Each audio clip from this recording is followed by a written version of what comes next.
마지막 때 일어날 일에 대하여서 쭉 열거하고 있습니다. 여기 오늘 읽은 5절부터 13절까지 말씀을 보면 쉬운 내용은 하나도 없습니다. 다 우리가 피하고 싶은 것뿐입니다. 이것을 누가 덥석 가지겠습니까? 내가 너를 축복하리라. 백배의 열매를 맺으리라. 갑절의 영역이 있으리라. 등등 이렇게 말한다면 우리가 아멘 아멘 아멘 하겠습니다. 근데 오늘 여기서 누가 다 이것을 100% 아멘 할 수 있겠습니까? 저와 여러분 이걸 다 아멘으로 할 수 있는 그런 영역이 있기를 주님의 이름으로 축원합니다. 이것은 영적인 권세도 마찬가지고 세상의 어떤 어려움도 마찬가지고 힘이 있는 사람은 별게 아닙니다. 강풍이 시속 100km로 부른다 할지라도 어여지간에 큰 옹벽, 정말 두꺼운 벽은 헛떡하지 않습니다. 그것과 마찬가지로 내가 얼마만큼 환난과 고통과 고난과 어려움을 이길 수 있는 그런 믿음이 있느냐에 따른 것이지. 만약에 우리가 저와 여러분에게 쌀을 80kg짜리 한 가마를 주면 이구 가라면 가지고 가라 그래도 못 가져가요. 가지고 가라.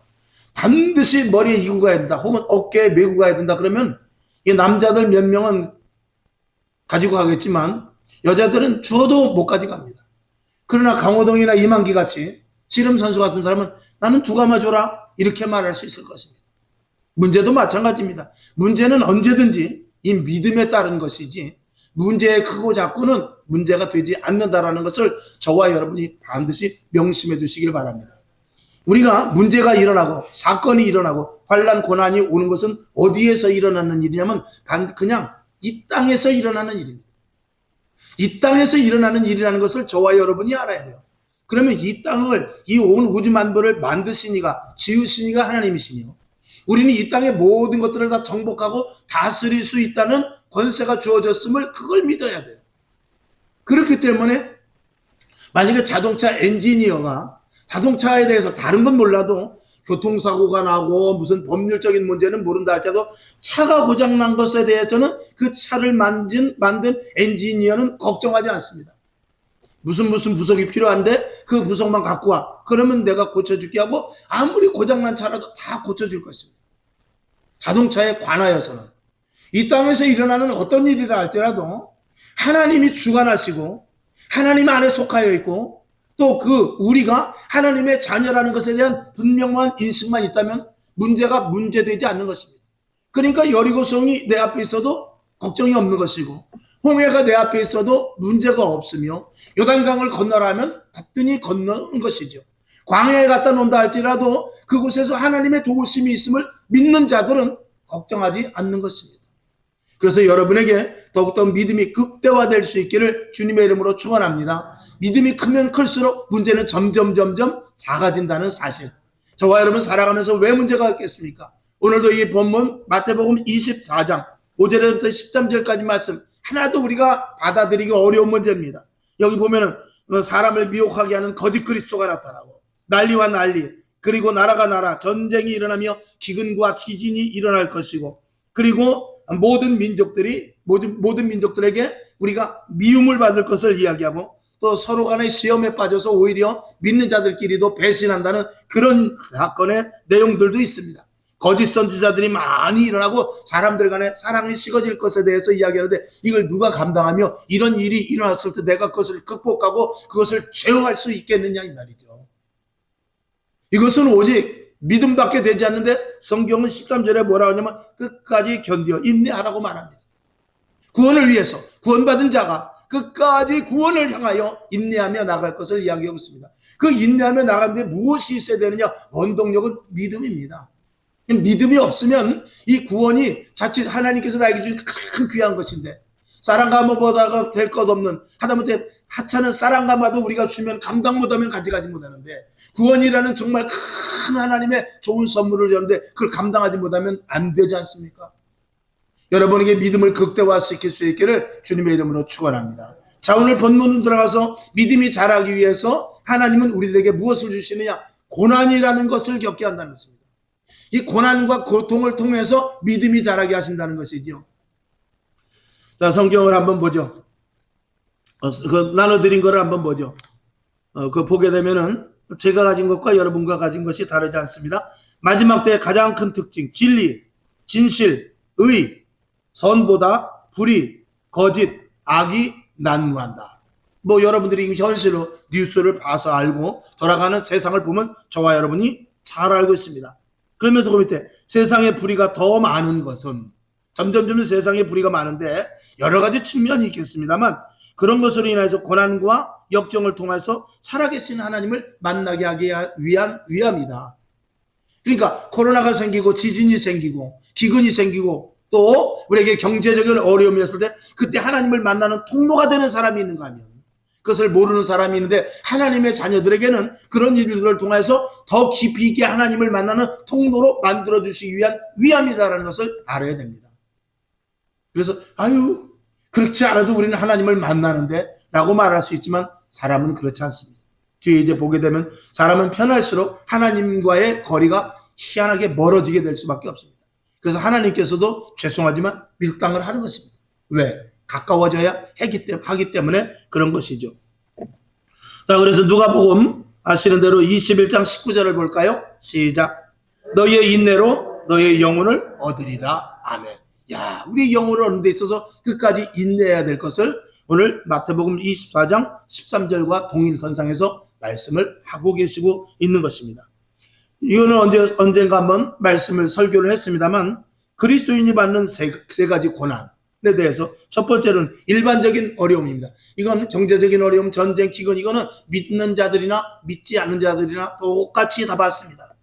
믿는 자들이라고 해서 안 아프냐? 그런 거 없습니다. 믿는 자들이라 할지라도 경영을 잘못하면 사업이 망할 수 있습니다. 믿는 자라 할지라도 북한에서 쳐들어오면 똑같이 피난을 가야 되는 그런 어려움이 있습니다. 그런 것에서 이겨내야 하는 그런 어려움이 있지만 이겨내야 될 것과 그 다음에 예수를 믿기 때문에 예수를 안 믿었으면 당하지 않았을 텐데 예수 믿기 때문에 당하는 고난과 환난이 있다는 것이죠. 그것을 저와 여러분이 능히 이길 수 있기를 바랍니다. 그 다음에 세 번째, 진리를 고수하기 위해서 여러분 예수를 믿는다고 하면서도 정말 진리에 바로 서고 마지막 때 성령의 완전한 인도하심을 받아 하나님이 기뻐하시는 주님의 교회를 세워나가고 그리고 하나님이 원하는 성도, 성령의 사람으로 만들어내고자 하는 그 대열에 끼어 있느냐 아니면은 정탐군의 10명과 같이 그쪽에 끼어 있느냐 이게 매우 중요하기 때문에 그렇습니다. 저와 여러분 여호수아와 갈렙과 같이 12명의 정탐꾼 중에서 그 2명의 자리에 있기를 위해서 진리를 고수해야 됩니다. 하나님의 말씀을 끝까지 믿어야 됩니다. 이게 마지막 때 가장 중요하고 어려운 문제라는 것입니다. 이런 일들을 능히 감당할 수 있기를 주님의 이름으로 축원합니다. 여러분 믿음이 없으면 믿음을 달라고 기도해야 돼요. 믿음은 선물이라고 그랬어요. 하나님 나에게 믿음을 주옵소서. 그러면 고난을 주실 수 있습니다. 어려움을 주실 수 있습니다. 그것들을 능히 이겨나가 믿음이 성장되기를 주님의 이름으로 축원합니다. 자, 여기 보면은 고난의 두 가지 반응이 있는데 첫 번째 보면 고난을 이기고 축복의 자리로 가야 되는데 그렇지 못한 사람이 있고요. 여기 두 번째 보면 같은 말이죠. 고난 가운데서 그리스도인들이 어떻게 사는 것을 보여주기 위한 것이어야 돼요. 그러니까 저와 여러분이 고난이 왔어요. 그러면 이 고난을 이기고 축복의 자리로 가는 것이다 라는 것을 보여줄 수 있어야 돼요. 그 다음에 두 번째로는 고난 가운데서 예수 믿는 사람들은 과연 어떻게 사는가 이것을 보여줄 수 있어야 진짜 그리스도인입니다. 아멘. 그러니까 똑같이 어려움을 당하는데 저 사람은 교회 다니는 사람인데 왜 저렇게 힘든데 나랑 똑같이 어려움을 당하는데 왜 웃지? 아니 뭐가 감사하다고 나만 만나면 감사하다고 그러지? 뭐가 좋아서 싱글벙글 그러지? 내가 볼 때는 저 사람 지금 울어도 시원찮은데 당장 내일 모레 교도소 가게 생겼는데 근데 표현하는 모습이 다릅니다. 웃습니다. 감사합니다. 그리고 변함없이 교회 가서 기도하고 하나님께 매달립니다. 그리고 결국 하나님의 응답을 받아 믿지 않는 자들에게 덕을 세워 믿지 않는 자들에게 믿음으로 말미암아 승리한 것을 보여주어 고난 가운데서도 하나님을 믿는 자들이 어떤 방식으로 살아가는 것을 보여주는 것 이것이 그리스도인입니다. 이 시대에 누가 그 일을 하겠습니까? 저와 여러분밖에 없습니다. 아멘. 자, 고난을 이기지 못하고 이탈하는 사람들도 있어요. 야고보서 5장 11절을 봅니다. 시작. 보라, 인내하는 자를 우리가 복되다 하나니 너희가 욥의 인내를 들었고 주께서 주신 결말을 보았거니와 주는 가장 자비하시고 긍휼히 여기는 자신이라. 아멘. 우리에게 고난을 주지만 우리에게 고통을 줄 수 있지만 환난이 우리에게 올 수 있지만 하나님은 어떤 분이냐? 하나님은 자비하시고 가장 자비하시고 긍휼이 있다는 것을 놓치지 말라는 거예요. 하나님은 쌀쌀맞구나. 하나님은 나를 버린 것 아닌가? 하나님 나를 좀 덜 사랑하는가? 이렇게 생각하지 말라는 것입니다. 하나님은 우리에게 누구든지 구원받은 우리들에게 끝까지 자비하시고 긍휼히 여기는 자라는 것을 반드시 끝까지 믿으시기를 바랍니다. 그 근거는 뭐냐면 하나님이 과연 그럴까 의심하지 마십시오.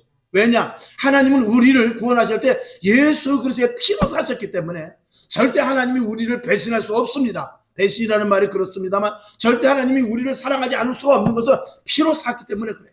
여러분이 만약에 어떤 물건을 사는 데 있어서 똑같은 물건이라 할지라도 비싸게 주고서 값지게 주고 사고 만약에 어떤 제품을 하나 사는데 그 제품이 만약에 5천만 원짜리다. 그러면은 여러분 그거 함부로 하지 못합니다.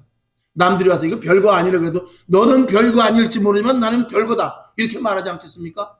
저와 여러분이 힘든 거 어려운 고통 가운데 있어 세상 사람들이 볼 때 야 그러려면 예수 믿지 말고 차라리 나를 믿어 주먹을 믿어라 이렇게 말한다 할지라도 너는 그렇게 말할지 모르지만 나는 오직 예수밖에 없어 라고 이렇게 말할 수 있기를 주님의 이름으로 축원합니다. 그러면 하나님께서 그래 맞아 나는 내 아들 피로 너를 샀기 때문에 네가 그 마음을 갖고 있으니 됐다 라고 말하지 않겠습니까? 여러분 그런 믿음을 가지라는 것이죠. 자 그러면서 한 가지 문제 축복이 쉬운가 고난이 쉬운가? 자, 첫 번째 뭐예요? 축복받고 오히려 타락으로 가는 안타까운 사람이 있습니다. 그런데 고난으로 인해서 또 하나님을 떠나는 사람도 있다라는 거예요. 여러분 고난 속에서 떠나는 사람, 축복 속에서 떠나는 사람 둘 다 사실은 불쌍한 사람이죠. 어떤 사람은 축복받아서 하나님의 더 큰 그릇이 돼요. 어떤 사람은 고난으로 인해서 하나님이 주시는 더 큰 놀라운 축복에 받을 다음 단계로 가는 축복을 받기도 해요. 근데 어떤 사람은 축복을 받았는데 그 축복 때문에 신앙이 흐려지고 교회를 떠나고 어떤 사람은 고난 때문에 너무 힘들어서 예수를 안 믿는 그런 사람이 있는데 이 두 사람 다 불쌍한 사람들입니다. 저와 여러분이 만약에 축복의 자리와 고난의 자리에 있다면 여러분은 어떤 길로 갈 수 있다라고 나름대로 다짐할 수 있겠습니까?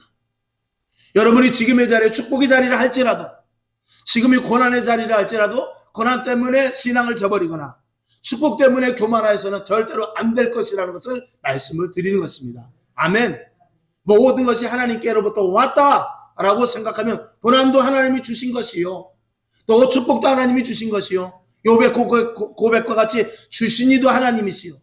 내가 가진 것을 빼앗아 가신 이도 하나님이니 너는 하나님을 원망하지 말라라고 자기 부인한테까지라도 그렇게 말할 정도로 저와 여러분이 그 믿음을 갖기를 주님의 이름으로 축원한 것입니다.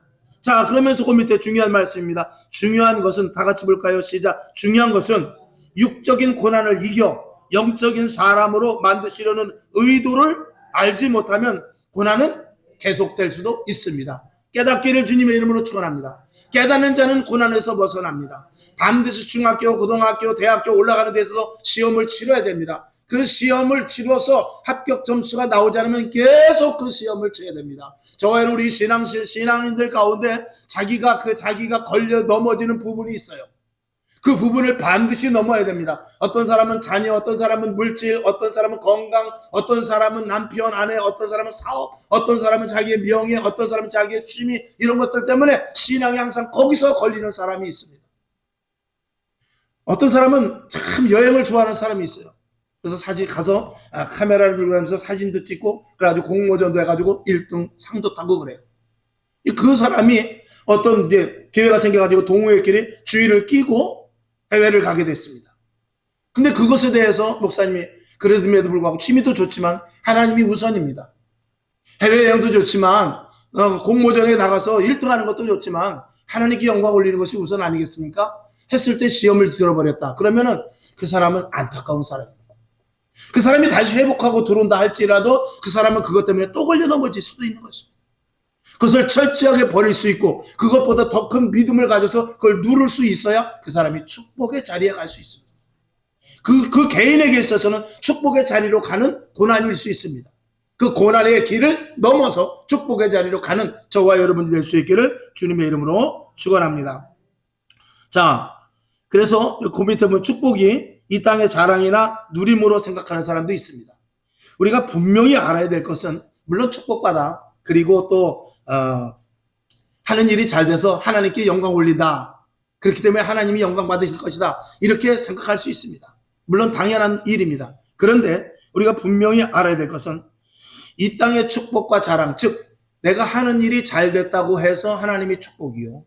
어떤 사람은 하는 족적 실패한다고 해서 하나님이 그 사람을 축복 주지 않으려고 저버렸다. 이렇게 생각해서는 안 될 부분이 있다는 것입니다. 하나님이 보시기에는 저 사람이 저거를 하면은 그 집사님, 그 권사님, 그 장로님이 저거를 하면 절대 안 돼. 그렇기 때문에 계속해서 하는 일마다 실패하게 하고 넘어지게 하고 쓰러지게 해서 결국은 그 본질을 찾아 기도하고 말씀 보면서 또 말씀을 들으면서 이게 아니었구라는 것을 찾아서 다른 길을 택하게 하는 그런 하나님의 계획이 있을 수 있다는 것입니다. 우리가 신앙생활을 하면서 옆에 사람이 저 사람은 왜 이렇게 하는 일이 안 되지? 무슨 죄가 있나 보다. 저 사람은 왜 저렇게 운동도 하고 그러는데 몸이 아프지? 뭐가 죄가 있나 보다. 이렇게 생각하면 안 된다 이 말입니다. 사람이 살다 보면은 힘든과 어려움이 있을 수도 있고 고통과 고난이 있을 수도 있지만 하나님께서 오히려 더 바르게 세우기 위하여 하나님의 축복의 그릇으로 만들기 위해서 연단과 고난을 통하여서 하나님이 사용할 수 있는 그릇으로 만들기 위함일 수 있다는 것을 우리가 알아야 돼요. 그러니까 함부로 옆 사람을 정죄하면 안 됩니다. 저분 왜 새벽 예배 나왔지? 내가 그럴 줄 알았어. 지난번에 하는 거 보고 한번 혼날 줄 알았어. 이렇게 섣불리 생각하면 안 된다 이 말입니다. 또 잘 된다고 해서 나보다 저분은 더 기도도 안 하는데 뭐가 잘 될까 하고 그것만 또 부러워해서도 안 되는 것입니다. 하나님은 모든 사람에게 각 개인에게 다 계획과 하나님께서 이루시고자 하는 목적이 있음을 우리가 알아야 돼요. 나는 무엇만 하면 되느냐? 하나님과의 1대1의 관계 속에서 내가 정말 바르게 살고 있는가? 날마다 거울을 보면서 너 똑바로 이 신앙생활하고 있느냐? 너 내 속에 있는 거 버려. 너 오늘 하나님을 만난다 할지라도 주님을 만난다 할지라도 네가 하나님 앞에 어여 설 수 있느냐? 이런 자문자답만이 필요할 뿐인 것입니다. 사도 바울같이 날마다 나를 죽이고 새로운 피조물로서 사는 것이 우리에게는 가장 중요한 일이지요. 아멘. 자, 그래서 고난을 통한 하나님의 의도를 몇 가지를 쭉 적어놨어요. 첫 번째는 고난을 통한 하나님의 의도가 무엇이냐? 사람을 바로 세우게 하기 위함이다. 사람을 바로 세우기 위함인데 고난을 통해서 하나님의 사람이 되게 하게끔 위함인 것이죠. 결국 그것이 성령의 사람으로 되는 것이 성령의 인도하심, 하나님의 말씀대로 사는 사람이 되게 하기 위함인데 이것이 첫 번째 이 고난을 통한 하나님의 의도의 가장 기본적인 것이죠. 자, 그래서 요한복음 3장 5절을 봅니다. 시작. 예수께서 대답하시되 진실로 진실로 내게 이르노니 사람이 물과 성령으로 나지 않으면 하나님 나라에 들어갈 수 없느니라 그랬고, 고린도전서 9장 27절 보죠. 시작. 내가 내 몸을 쳐 복종하게 하면 내가 남에게 전파한 후에 자기가 도리어 버림이 될까 두려워함이로라. 아멘. 이 말씀은 죄종들에게는 참 무서운 말씀입니다. 부흥회를 그렇게 집회를 다니고 재단에서 그렇게 설교를 하지만 실질적으로 하나님께서 나중에 내가 너를 도무지 모른다 이렇게 말할 수 있기 때문에 엄청나게 두려운 말씀입니다. 여러분의 헌신과 봉사가 결코 헛되지 않고 하나님 앞에 상급받을 수 있기를 주님의 이름으로 축원합니다. 그 다음에 두 번째, 자기의 역할을 잘 감당하기 위해서 고난을 줍니다. 이것은 직분자들, 사명, 직분, 달란트 이런 것들을 각자의 지체에서 각자의 지체자로서 잘 감당하게 하기 위함인데, 이 직분자들을 세우기 위해서 고난을 줄 수가 있어요. 근데 이것은 효율성이라고 썼는데 이 효율성이라는 것은 능히 감당할 수 있는 힘을 이야기합니다. 능히 감당할 수 있는 교회 세우는 자로 만들기 위해서. 여러분이 교회 모두가 다 저나 여러분이나 교회를 올바르게 세워나가기 위해서 또 하나님이 기뻐하시는 교회로 세워나가기 위해서 착하고 충성된 종으로 있는 것입니다. 그 일을 해나가기 위해서 여러분들에게 고난과 고통이 있을 수 있습니다. 그래서 우리 교회가 사실은 좀 보기에 다른 교회보다 뭔가 좀 세다 혹은 또 강하다 그렇게 말씀할 수 있습니다만, 여러분이 그렇게 생각하기 이전에 성경을 보십시오. 초대교회를 보면 초대교회 되면 우리 교회는 세 발의 피입니다. 그러니까 주위에 어떤 교회 때 여러분이 생각하는 어떤 교회 그런 교회와 기준을 두지 마십시오. 우리는 언제든지 어떤 교회와 기준을 둬야 되느냐? 사도행전 초대교회와 기준을 둬야 돼요. 그래서 사도들이 어떻게, 그 사도행전에 있는 그 초대교회 성도들이 어떻게 살았나, 여기에 기준을 두고 내가 따라가야지. 사랑의 교회는 성도들이 어떻고, 주한교회는 어떻고, 할렐루야 교회는 어떻고 뭐 여의도 순복 이런 거를 따라가는 것이 아니라 이런 교회를 따라가는 것이 아니라 반드시 어디를 따라가야 되느냐? 사도의 행전에 있는 초대교회 성도들을 따라가야 돼요. 그래서 누누이 말씀을 드리지만 초대교회 성도들이 여기 왔을 때 딱 보니까 와 우리하고 영적인 성분이 똑같네. 이게 교회지. 그래야 되는데 만약에 초대교회 성도들이 여기 왔을 때 이게 뭐 교회야. 예배가 뭐 이래. 아이고 저걸 기도라고 하고 있나? 저걸 찬양이라고 부르고 있어. 만약에 그런다면 우리 교회는 잘못되는 거예요. 아멘. 그래서 항상 기준과 표준이 어디에 있어야 되느냐? 사도행전 초대교회에 있어야 돼. 그래서 그것을 원형교회라고 하는 거예요. 원형. 샘플입니다. 샘플. 샘플대로 가지 않으면 제품은 다 빠꾸당하는 거예요. 다 빠꾸당해요. 어떤 회사에서 샘플 하나 만들어졌으면 그 샘플을 가지고 또 샘플을 만들고 여러 샘플을 만들게 됩니다. 근데 그게 몇 달이 걸쳐가게 되면 맨 뒤에 가서는 5cm 길이가 10cm가 될 수도 있어요. 샘플마다 틀리기 때문에. 그럴 때는 한참 물건을 만들다가 이거 이상하다. 글자가 하나 틀린 것 같은데 크기가 좀 다른 것 같다. 그럴 때는 어디로 가야 되냐? 원청으로 가야 돼요. 원청에 가서 그 원 샘플을 보고 맞춰보고 아유 이거 큰일 날 뻔했네. 다시 만들어야 되겠네. 이렇게 되는 것이죠. 우리 교회도 마찬가지예요. 우리는 이 땅에 있는 어느 교회를 보는 것이 아니라 성경에 있는 초대교회, 원형교회 그 교회가 우리에게 모델이요 샘플이라는 것을 분명히 알아야 돼요. 그러니까 내가 신앙생활을 어떻게 해야 되나? 내가 지금 신앙생활 잘하고 있는가? 내가 하나님 보시기에 합당한가를 보려면 얼른 사도행전을 펴서 특별히 사도행전 2장 42절에서부터 47절까지의 말씀 그리고 4장 42절 이후의 말씀을 여러분이 본다면 적잖이 도전이 되고 그리고 표준이 될 수 있습니다. 그런 교회로 계속해 만들어 나가기 위해서 저나 여러분이나 이렇게 저도 오늘 열변을 토하는 것입니다. 그래야 하나님 앞에 하여간 샘플하고 원형하고 똑같아야만 하나님 앞에 그게 주님의 교회다라고 인정을 받기 때문에 그렇습니다. 아멘. 자, 그 다음에 두 번째 역할을 감당하게 하는데 자 에베소 4장 11, 12, 13, 14 봅시다. 시작.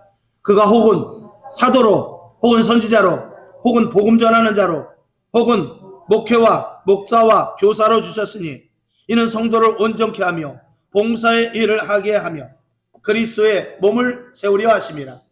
우리가 다 하나님의 아들을 믿는 것과 아는 일에 하나가 되어 온전한 사람을 이루어 그리스도의 장성한 분량이 충만한 데까지 이르리니 이는 우리가 이제부터 어린아이가 되지 아니하고 사람의 괴술과 간사한 유혹에 빠져 모든 교훈의 풍조에 밀려 요동치 않게 하려 함이라. 아멘. 여기 보면은 그리스도의 장성한 분량에 이른다는 것은 초대교회 원형의 교회와 같이 가야 된다는 것을 말하고 어린아이 같이 되지 않는다는 것은 여러분 우리는 교회는 또 교회를 낳고 또 교회는 교회를 낳습니다. 계속해서 교회가 세워지고 창립을 하고 그러지요.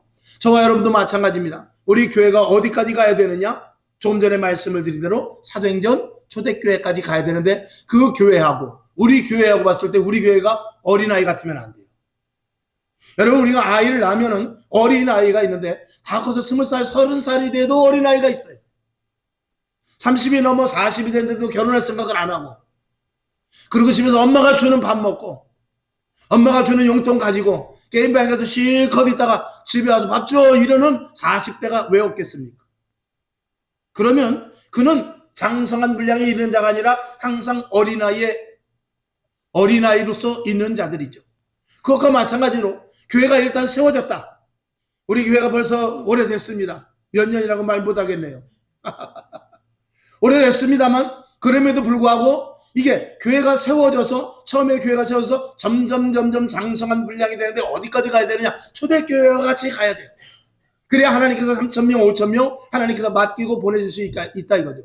그런 의미에서 우리 교회가 부족한 부분이 있음을 고백하지 않을 수 없죠. 우리 교회가 이쪽으로 와서 이제 6년이 되는데 6살이라고 저는 생각합니다. 6살이라고 생각하면서 6살이 되면 무엇을 해야 되느냐? 학교를 가야 돼요. 이제 제대로 배워야 된다 그 말입니다. 그러면 우리가 장성한 분량에 이를 수 있도록 원형교회를 따라갈 수 있도록 최선을 다해 매진해야 될 줄로 믿습니다. 아멘. 여러분들도 마찬가지. 교회가 든든히 서야 여러분에게 축복이 있습니다. 교회가 든든히 서야만 여러분의 믿음이 견고해지는 거예요. 이 몸이 건강해야만 먹을 거 잘 먹고 운동 많이 하고 이렇게 몸이 건강해야만 이 손이 제대로 움직여지고 발이 제대로 움직여지는 것입니다. 오장육부 기능이 제대로 움직여지는 것이죠. 오늘 여러분에게 초대교회와 그 형상을 닮아갈 수 있도록 원형교회를 항상 주시하고 거기에 목표를 삼을 수 있기를 주님의 이름으로 축원합니다. 그러면서 충성된 일꾼으로 우리를 만드시는데 고린도전서 4장 2절 중요한 말씀입니다. 시작. 그리고 맡은 자들에게 구할 것은 충성이니라. 아멘. 여러분 이 말씀을 잘 읽어보면 맡은 자들에게 구할 것은 뭐라고 그랬죠? 충성이라고. 하나님 내가 장로의 직분을 맡았습니다. 물질을 주십시오. 그게 아니라는 거예요. 하나님 내가 권사의 직분을 맡았습니다. 은사를 주십시오. 그게 아니라는 거예요. 하나님 내가 집사의 직분을 맡았습니다. 그렇기 때문에 내가 돈 쏠려갈 수 있는 어떤 힘을 주시옵소서. 이것이 아니고 하나님 내가 충성하게 하옵소서. 하나님 내가 죽도록 충성하게 하옵소서. 그래서 하나님의 일이라면 물불 가리지 않고 충성하게 하옵소서. 순종하는 종이 되게 하옵소서. 이걸 제일 먼저 구하라는 거예요. 그게 직분자에게 있어서는 먼저 그의 나라와 그의 의입니다. 하나님이 구하는 것 중에 여러 가지 기쁜 것이 있지만 여러 가지 솔로몬 같이 지혜를 구할 수 있고 또 먼저 그의 나라와 그의 의를 구하라는 이런 말씀도 있습니다만 예수님께서 말씀하셨습니다만 정작 중요한 것은 직분자들의 국한하에서 말씀하실 때 오늘 이 사도 바울은 뭐라고 그러냐면 직분자들이여 충성을 구하라. 물질을 구하지 마라. 건강을 구하지 말아라. 평안을 구하지 말아라. 충성을 구하라. 저도 마찬가지입니다. 하나님 앞에 목사로 직분을 받았습니다. 그러면 제가 구할 것은 뭐냐? 하나님 충성된 종이 되게 없어서 충성된 종이 되게 없어서 이걸 구하는 것이 가장 마땅한 일인 줄로 믿습니다. 여러분도 이제 무엇을 구해야 되는지 답이 나왔죠. 하나님 착하고 충성된 종이 되게 없어서 순종자가 되게 하여 주시옵소서. 이렇게 구할 수 있기를 바라며 그 밑에 마태복음 24장 45절 보죠. 시작. 충성되고 지혜 있는 종이 되어 주인에게 그 집 사람들을 맡아 때를 따라 양식을 나눠줄 자가 누구뇨? 여기서 양식 해놓고 가로를 제가 넣었어요. 생명의 양식이라고. 여러분 착하고 충성된 종이 되어서 무엇이냐면 양식을 나눠주는 사람이 되라는 거예요. 충성된 종은 그러니까 나눠주는 사람은 곧 충성된 종이에요. 그러면 충성된 종에게 나눠주라는 것은 충성된 종에게 나눠줄 것이 있다 없다. 있다라는 것이죠. 충성된 종이 되면은 내 안에서 물질, 건강, 환경, 자녀들에게 성도들과 여러 사람에게 끼칠 수 있는 영역 이런 것들은 다 충성할 수 있도록 구하는데 그런 것들을 다 주신다고 말해요. 충성하겠다는데 하나님께서 은사를 안 주겠어요? 충성하겠다는데 물질을 안 주시겠어요? 내가 주의 일만 죽도록 매진하겠다는데 하나님의 일에 대해 생명을 걸겠다는데 은사를 주시지 않겠냐 이 말이죠. 우리가 먼저 무엇을 구해야 될 것에 대해서 우리가 분명성을 가지라 이 말이죠.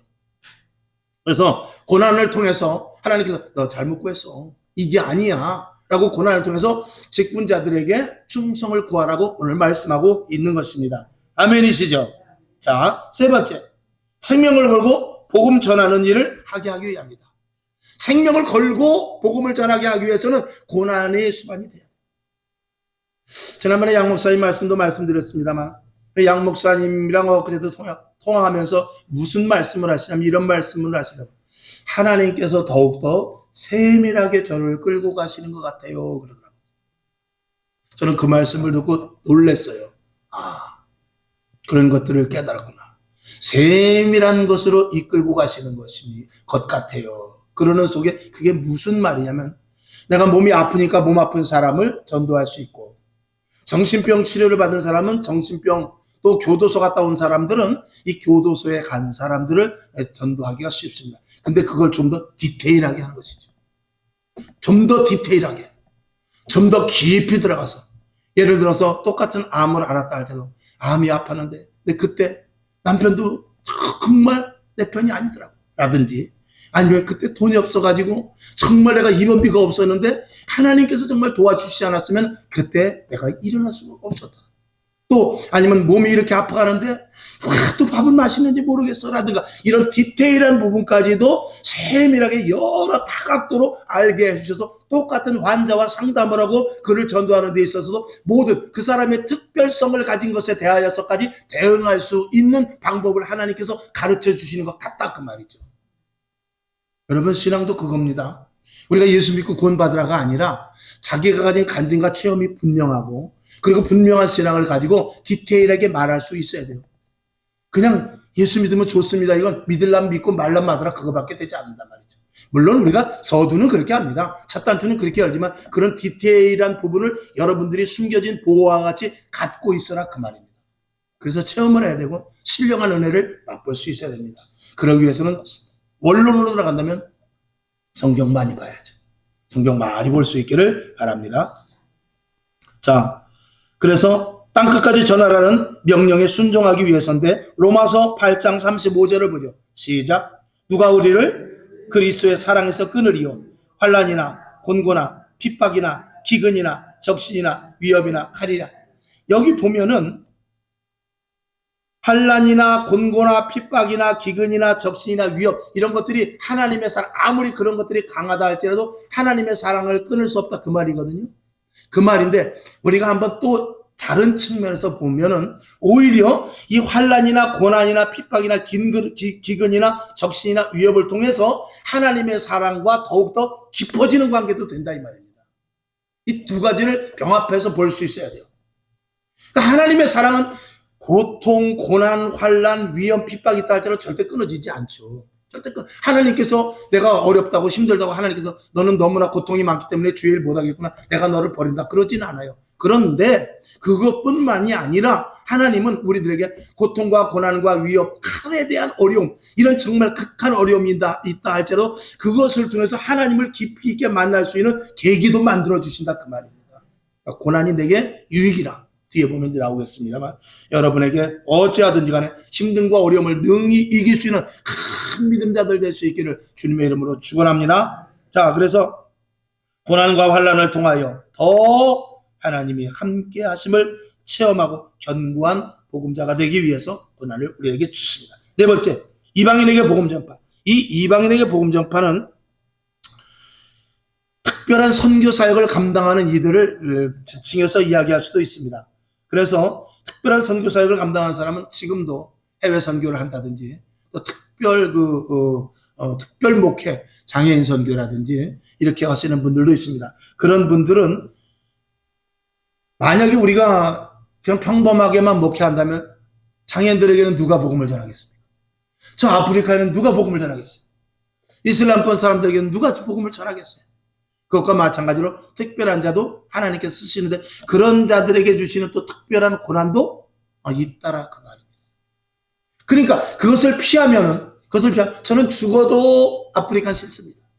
저는 죽어도 중동 지역에 못 갑니다. 저는 죽어도 해외는 안 됩니다. 저는 죽어도 시골에는 못 갑니다 했을 때 만약에 하나님께서 내가 너를 부를 때 사도 바울을 부를 때와 마찬가지로 내가 너를 이방인의 사도로 불렀어 라고 했을 때 아멘 하면은 그는 이방인의 사도로 가지만 만약에 계속해서 불응을 하게 되면 무슨 일이 있느냐 하나님 계속 연단과 고난이 쉼없이 있을 수도 있는 것입니다. 그러니까 빨리 하나님의 음성과 하나님께서 요구하시고 하나님께서 저와 여러분 여기 있는 여러분도 마찬가지입니다. 우리 교회 안에서 지난 주일날 말씀을 드렸습니다. 내가 할 일, 내가 왜 이 교회를 다니며 내가 이 교회에서 할 일이 무엇이며 내가 무엇을 해야 우리 교회가 더욱더 부흥되고 우리 교회가 든든히 서갈까 이걸 생각하지 못한다면 우리는 아무것도 교회 다니는 의미가 없다는 것을 말씀을 드리죠. 그런 거와 마찬가지로 이 이방인의 선교 그리고 특별한 사역을 감당하는 이들에게는 거기에 또 다른 고통과 고난이 올 수 있습니다. 고린도전서 15장 10절을 보죠. 시작. 그러나 나의 나된 것은 하나님의 은혜로 된 것이니 내게 주신 그의 은혜가 헛되지 아니하여 내가 모든 사도보다 더 많이 수고하였으나 내가 아니요 오직 나와 함께 하신 하나님의 은혜로다. 아멘. 자, 그러니까 이방인의 사도로 갔지만 그는 내가 한 게 아니라는 거예요. 내 안에 주님께서 하셨다는 것입니다. 나는 내 몸을 하나님 앞에 그냥 들여서 어차피 십자가에 못 박혀 죽어. 나는 죽고 예수로 거듭난 자니까 하나님 나를 제한 없이 사용하여 주시옵소서. 그럴 때는 아프리카도 가는 거예요. 내 몸이 아니라는 것을 인식할 때 그때 중동 지방도 가는 거예요. 이게 내 몸이 아니고 하나님께서 나를 사용하는 도구라고 생각할 때는 그때는 장애인 사역도 하는 것이고 시골도 가는 것입니다. 근데 이것이 내 몸이라고 생각할 때 아무것도 하지 못하는 것입니다. 그것을 이야기하고 있죠. 자, 그 다음에 그 밑에 보면 그는 핍박과 고난 가운데서도 오히려 하나님을 모르는 이방인들을 생각하였다.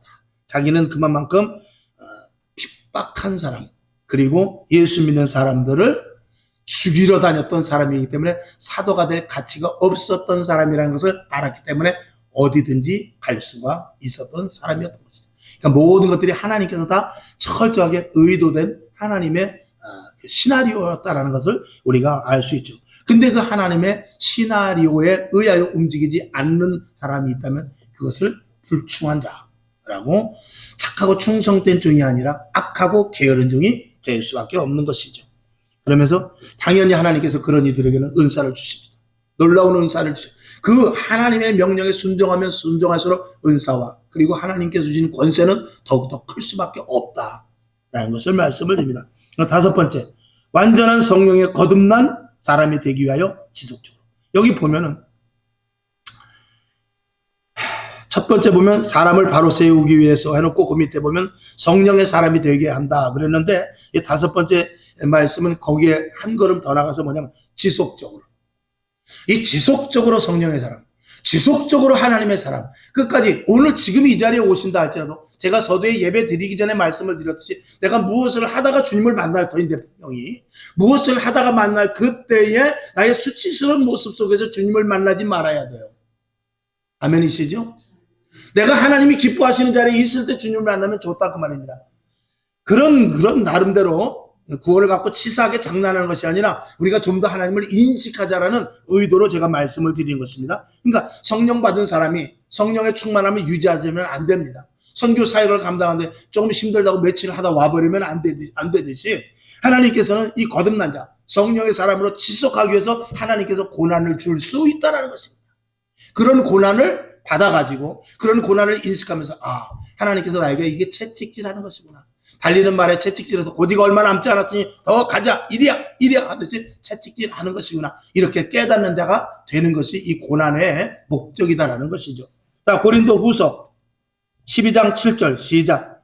여러 계시를 받은 것이 지극히 크므로 너무 자고하지 않게 하시려고 내 육체의 가시 곧 사단의 사자를 주셨으니 이는 나를 쳐서 너무 자고하지 않게 하려 하심이니라. 8절.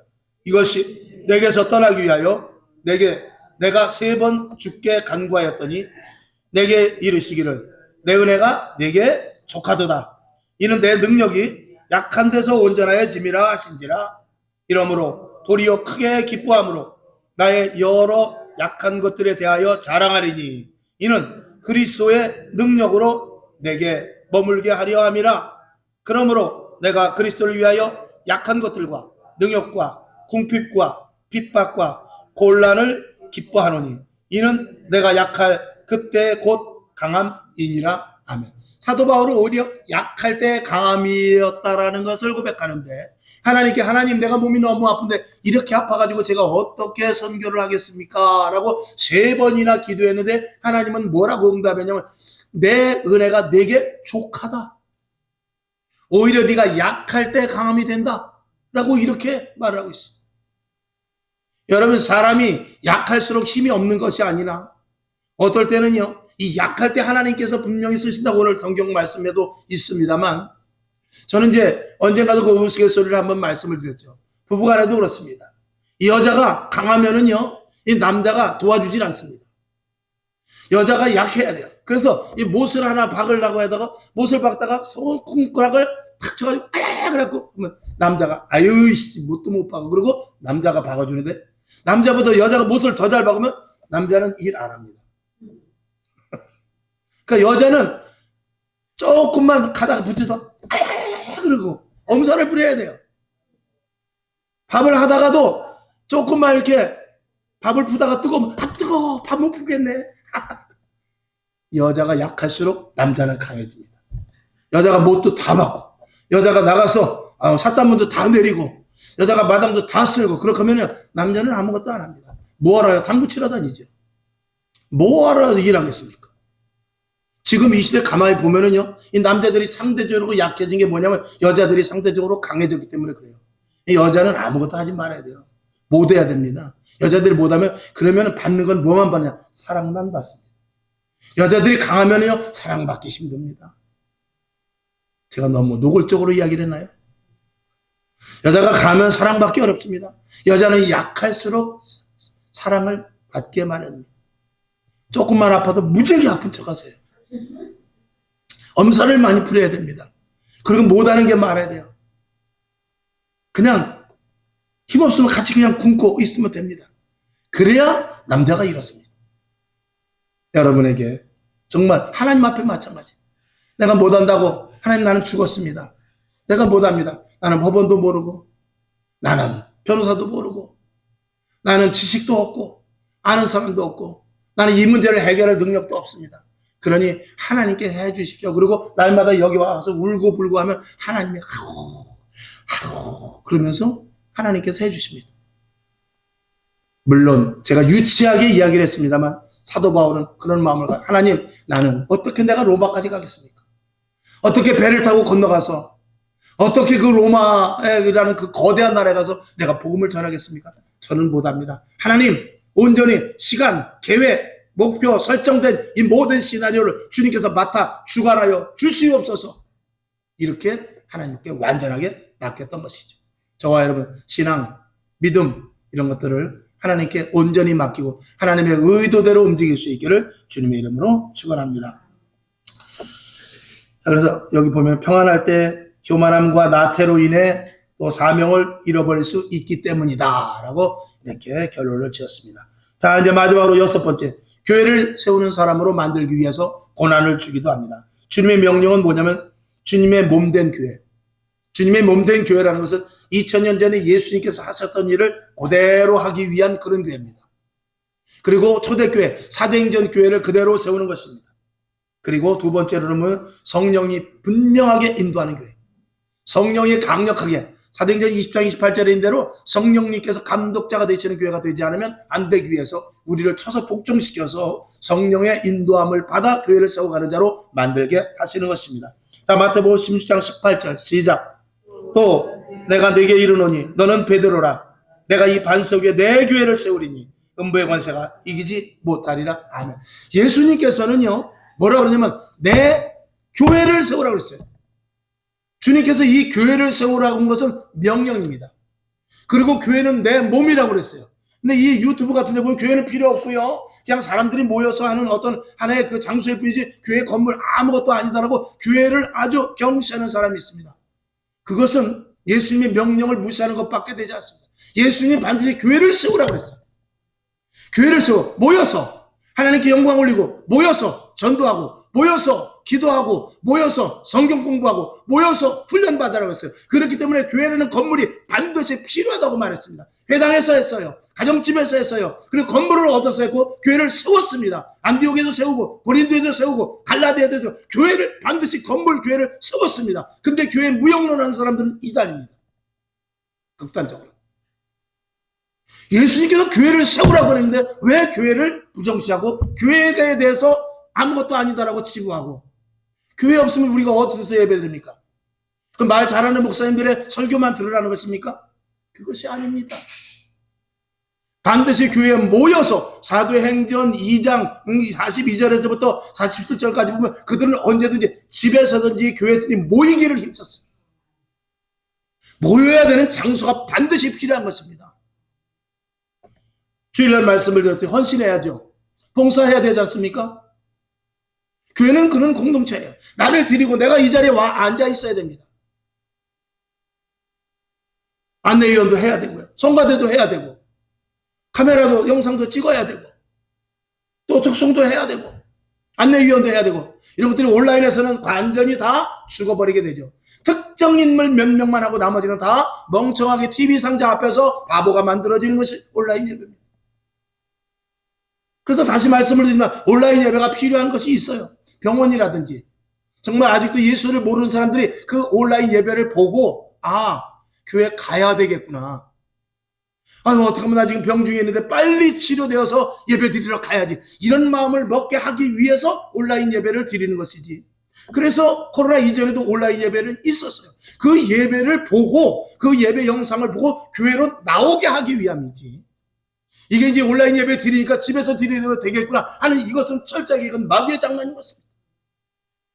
여러분, 우리는 반드시 모여서 하나의 공동체를 이루고 하나의 지체가 되는 것, 이게 교회의 가장 기본 틀인 것입니다. 아멘. 그 부연해서 말씀을 드린다면은, 법원이 뭐 필요 있습니까? 법원 그냥 난장에서 법원이라는 건물이 있어야 돼요.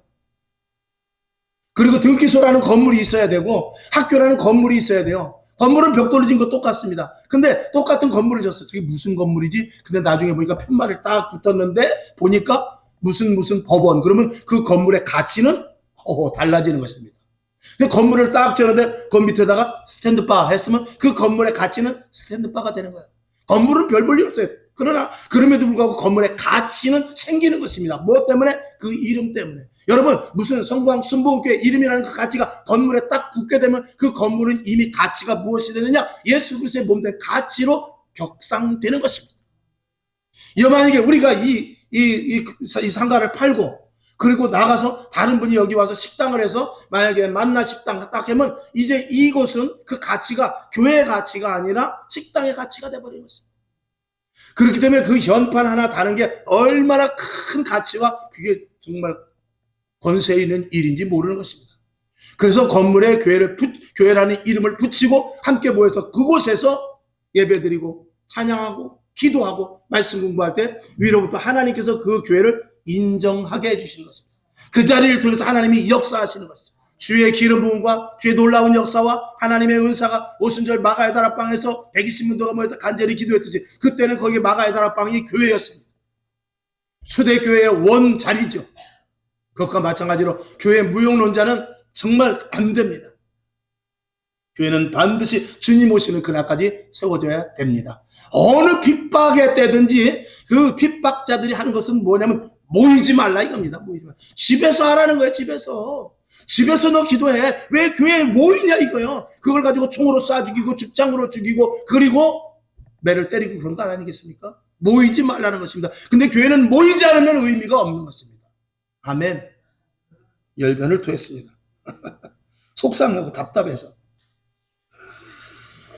똑같은 성경을 봐도 그렇습니다.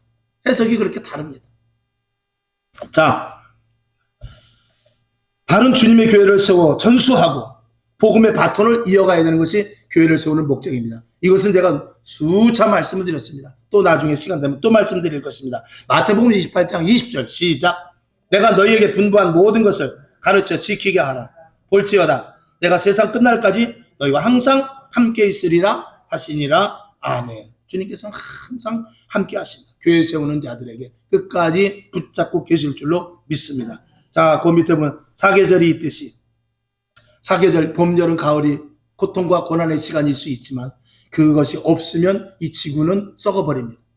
또 산고의 고통이 있어야만 새 생명이 태어납니다. 아멘. 그 다음에 새싹이 나올 때는 이 새싹의 땅을 밀어내는 힘이 1톤이라고 해요.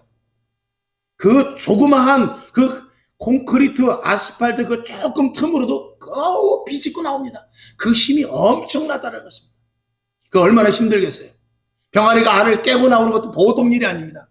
근데 우리가 신앙생활하고 예수를 믿어 거듭난 자가 되고 하늘나라의 시민권을 가진 자가 되고 영원한 천국을 소망하고 있는 게 저절로 그냥 평안하게 될 수 있다? 그렇지 않습니다. 반드시 거듭나기 위한 과정이 필요한 것입니다. 우리는 이 땅에 자연에 일어나는 일들을 보면서 자연의 이치와 우리 신앙의 이치와 똑같구나. 이것을 깨달아야 돼요.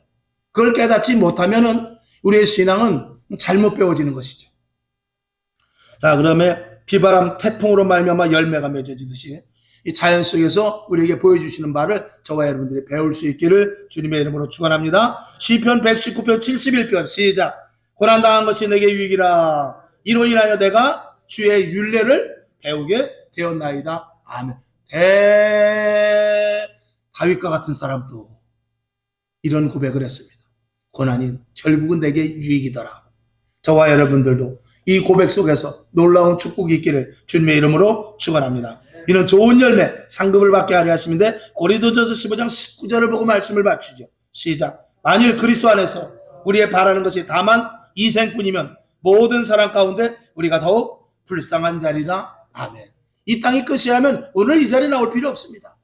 그저 이 땅에서 그냥 조금 남들보다 교양적으로 선하게 덕을 세우면서 산다. 그런다면 온라인 예배 드리고 성경을 그냥 하나의 마음의 교양의 서적으로 보면 됩니다.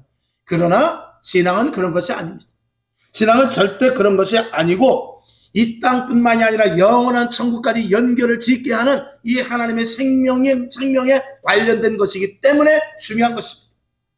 그리고 이 땅에서 영원한 천국에서 누릴 수 있는 은혜를 우리에게 누릴 수 있도록 혜택을 주셨습니다. 그것이 바로 성령의 충만한 사람입니다. 결론으로 보면 반드시 고난을 통하여 열매 맺는 것이 하나님의 고난의 의도이다 라는 것을 아시고 여러분 고난을 오히려 기뻐하시기 바랍니다. 그리고 어떻게든지 이겨낼 생각하십시오. 이겨낸 후에는 그 기쁨은 이루 말할 수 없습니다. 아, 내가 한 단계 업그레이드 됐구나. 한 단계 업그레이드 됐구나. 컴퓨터도 주기적으로 업그레이드 됩니다. 그 업그레이드가 돼야만 바이러스가 틈타지 못합니다. 업그레이드 하냐면 저 컴퓨터는 바이러스가 들어와서 무용지물이 돼버려요. 먹통이 돼버리고 맙니다. 저와 여러분 신앙이 날마다 업그레이드 되는데 고통이 수반됩니다. 그러나 이겨낼 수 있기를 주님의 이름으로 축원합니다. 아멘. 하나님 감사합니다.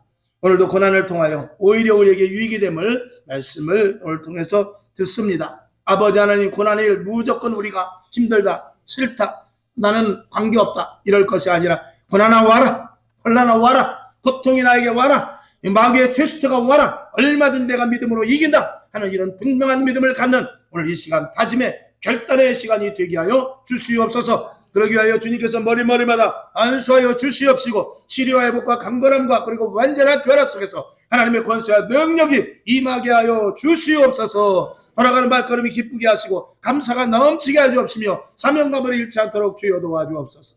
살아계신 예수님의 이름으로 간절히 축복하며 기도하옵나이다. 아멘. 주기도문하고 하나님 아버지, 고난을 능히 이기게 하시고 고난 후에 기쁨과 감사를 누리는 정말 어엿한 하나님의 자녀가 되게 하옵소서. 이렇게 기도하고 일어나시기를 바랍니다. 하늘에 계신 우리 아버지여, 이름이 거룩히 여김을 받으시오며 나라의 임하옵시며 뜻이 하늘에서 이룬 것 같이 땅에서도 이루어지이다. 오늘날 우리에게 일용할 양식을 주옵시고 우리가 우리에게 죄진 자를 사하여 준 것 같이 우리 죄를 사하여 주옵시고 우리를 시험에 들게 하지 마옵시고 다만 악에서 구하옵소서. 대개 나라와 권세와 영광이 아버지께 영원히 있사옵나이다. 아멘.